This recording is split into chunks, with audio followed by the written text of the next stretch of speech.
Welcome friends. Today we are going to learn following points. 1. Exothermic and endothermic reaction. 2. Rate of chemical reaction. 3. Corrosion. And 4. Rancidity.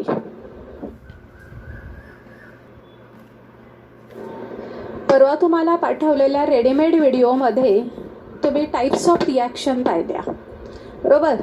There are 4 main types of reaction. 1 is combination reaction, 2 decomposition reaction, 3 displacement reaction and 4 double displacement reaction. Okay. त्याचबरोबर आणखी 2 reaction पाहिल्या होत्या, oxidation and reduction. And third one, redox reaction. That redox reaction means oxidation and reduction take place simultaneously. This is known as a redox reaction.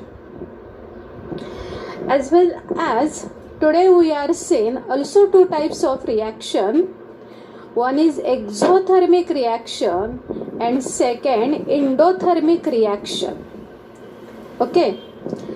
Heat is absorbed and given away in various process and reactions. Accordingly, process and reaction are classified as endothermic and exothermic reaction. म्हणजे जर एखादी reaction घडत असताना जे रिॲक्टंट्स आहेत ते heat absorb करतात बाहेरून, किंवा काही वेळेला रिॲक्शन घडत असताना म्हणजे प्रोडक्ट तयार होत असताना काही प्रमाणात हीट बाहेर टाकली जाते. आणि त्याप्रमाणे 2 प्रकार आहेत. एक्झो म्हणजे गिवन अवे हीट, बाहेर टाकणं. इंडो म्हणजे ॲब्झॉर्ब करणं. ओके. तर आता पहिल्यांदा आपण त्यातलं डिफरन्स बघूया.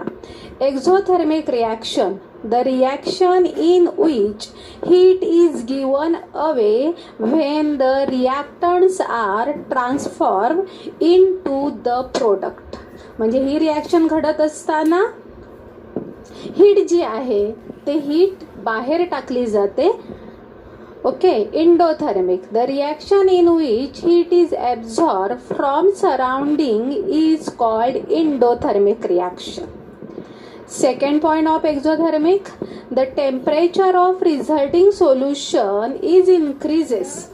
म्हणजे ज्या वेळेला एक्झोथर्मिक रिॲक्शन घडत असते त्यावेळेला जे सोल्युशनचं टेम्परेचर आहे ते काहीसे प्रमाणात वाढलेलं असतं. इंडोथर्मिक रिॲक्शनमध्ये काय होतं, the temperature of resulting solution is less. म्हणजे जे सोल्युशन तयार झालेलं आहे त्याचं थोडं टेम्परेचर जो आहे तो स्लाइटली कमी झालेला दिसून येतो. तुम्ही घरी एक ॲक्टिव्हिटी करून बघा की एका ग्लासात तुम्ही 2 ग्लास घ्या काचेचे, त्या दोन्ही ग्लास भरून पाणी घ्या.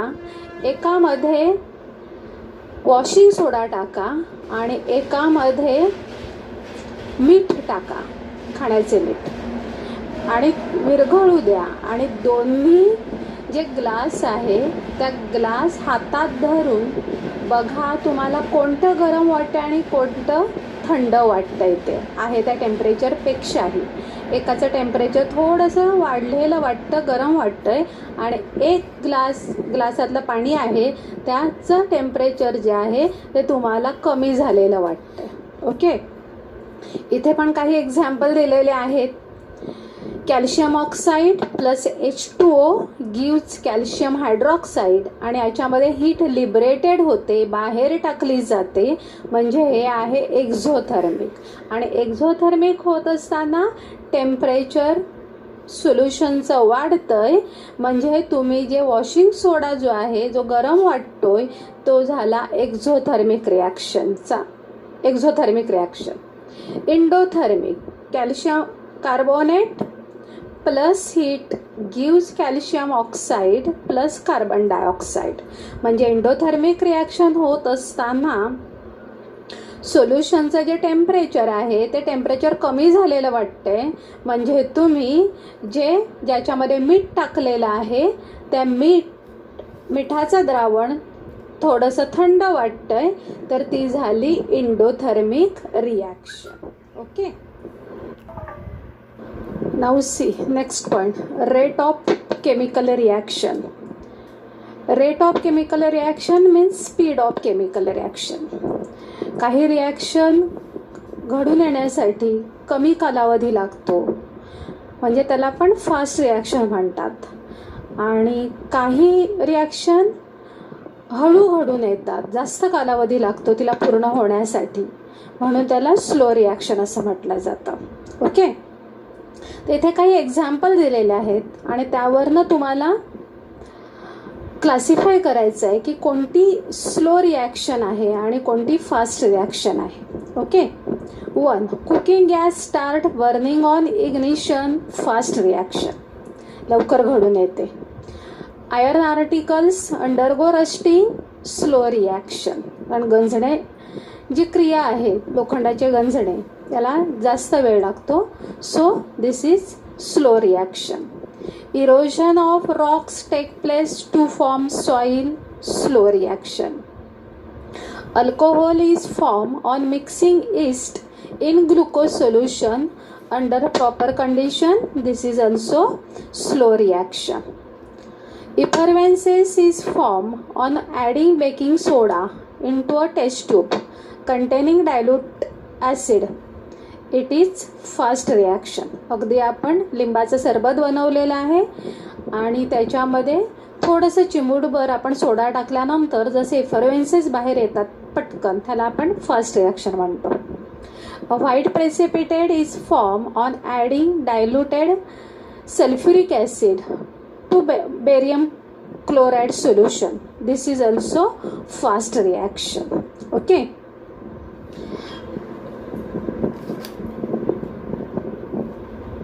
affecting the rate of chemical reaction. Okay, that is the rate of chemical reaction is depend upon following factors. One is nature of reactants. Okay, there is a example, aluminum and zinc. The reaction of aluminum metal with hydrochloric acid take place faster as compared to zinc metal with hydrochloric acid. Means aluminum is more reactive than zinc. Okay, therefore the rate of reaction of aluminum with hydrochloric acid is higher than that of zinc. Second point, size of particles of reactant. Smaller the size of reactant, higher is rate of reaction. म्हणजे जेवढा आकार रिॲक्टंटचा बारीक असेल, म्हणजे powder form असेल, तेवढी reaction fast घडून येते. ओके, त्यासाठी एक एक्झाम्पल म्हणून तुम्हाला मी सांगते. 2 भांडी घेतलेले आहे, सारख्याच आकाराचे पातेले, त्याच्यामध्ये सेम प्रपोर्शन पाणी घेतलेलं आहे. एका पातेल्यात पूर्ण अख्खा बटाटा टाकलाय आणि दुसऱ्या पातेल्यामध्ये पीस केलेले बटाटे टाकलेले आहेत आणि दोन्हीही आपण गॅसवर सेम टेम्परेचरला बॉईल करण्यासाठी ठेवलंय. काय जाणवेल तुम्हाला? बरोबर, जे पीसेस केलेले बटाटे आहे ते लवकर शिजतील ॲज कम्पेअर टू पूर्ण अख्खा बटाटा ठेवलेला आहे. That is small the size of reactant, higher is rate of reaction. Got it? Now third point, concentration of reactants. The rate of reaction is proportional to the concentration of reactant. तर तुम्ही कधीतरी ऐकत असाल diluted hydrochloric acid, concentrated hydrochloric acid. जर आपण एखादी reaction करण्यासाठी diluted hydrochloric acid वापरलं आणि तीच रिॲक्शन कॉन्सन्ट्रेटेड हायड्रोक्लोरिक ॲसिडने केली, तर कॉन्सन्ट्रेशन वाढलं एखाद्या रिॲक्टंटचं, तर रिॲक्शन पटकन घडून येते. ओके, स्पीड ऑफ रिॲक्शन वाढतो. तेच तुम्ही डायल्युटेड वापरलं असेल तर ती घडण्यासाठी वेळ लागतोय. त्यासाठी सुद्धा एक एक्झाम्पल तुम्हाला मी घरगुती सांगते. आपण लिंब कापतोय विळीने, त्यावेळेला त्या लिंबाचे काही डाग आपल्या फरशीवर पडले, बरोबर, तर चटकन तो फरशीचा जो भाग आहे तो पांढरट किंवा पिवळट पडतो. तेच तुम्ही लिंबामध्ये म्हणजे लिंबाच्या रसामध्ये पाणी टाकलं आणि पाणी केलेलं जे सोल्युशन आहे त्याला आपण डायल्युटेड म्हणतो, आणि ते जर आपण फरशीवर टाकलं तर लगेच ती फरशी पिवळी किंवा पांढरी झालेली, डाग पडलेली दिसत नाही. म्हणजे जसं कॉन्सन्ट्रेशन वाढते एखाद्या रिॲक्टंटचं तसं केमिकल रिॲक्शनचं स्पीडसुद्धा वाढतोय. 4 घेणार आहोत, temperature of reaction. The rate of reaction increases on increasing the temperature. म्हणजे टेम्परेचर वाढवला तर ते रिॲक्शन लवकर होते. यासाठी पण मी मगाचंच उदाहरण देईल, फक्त तिकडे पीसेस न केलेले म्हणजे कट न केलेले बटाटे न घेता आपण पूर्ण बटाटे 2 सेम आकाराचे, सेम वेगवेगळ्या पातेल्यांमध्ये, सेम पाण्याच्या प्रपोर्शनमध्ये गॅसवर ठेवतोय. फक्त इकडे एका ठिकाणी गॅस स्लो ठेवतोय आणि एका ठिकाणी गॅस आपण फास्ट ठेवतोय. कोणता बटाटा लगेच शिजेल? बरोबर, जिकडे आपण फास्ट गॅस फुललेला आहे, टेम्परेचर वाढलं आहे, तो बटाटा आपल्याला लवकर शिजताना दिसतोय. 5वा पॉईंट आहे कॅटलिस्ट. फर्स्ट आपण कॅटलिस्ट काय आहे ते समजून घेऊया. The substance in whose presence the rate of chemical reaction changes without causing any chemical change to it is called a catalyst.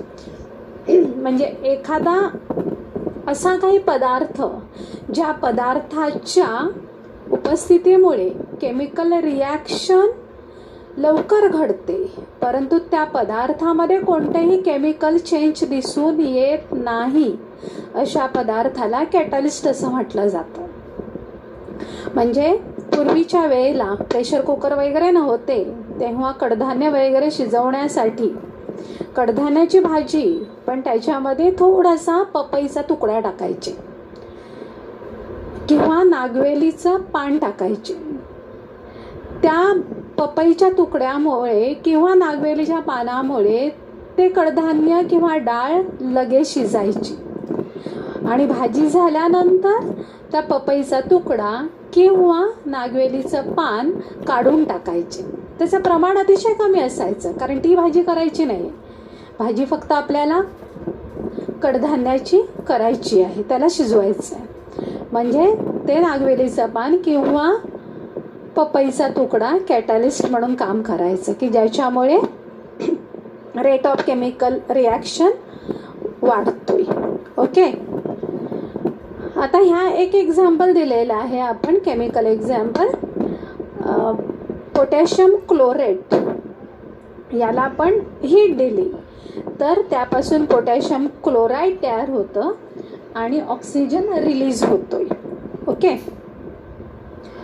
Potassium chlorate तयार होतं आणि ऑक्सिजन रिलीज होतोय.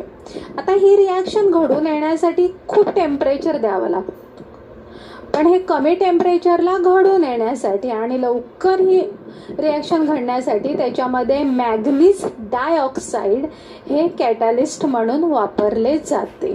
ओके,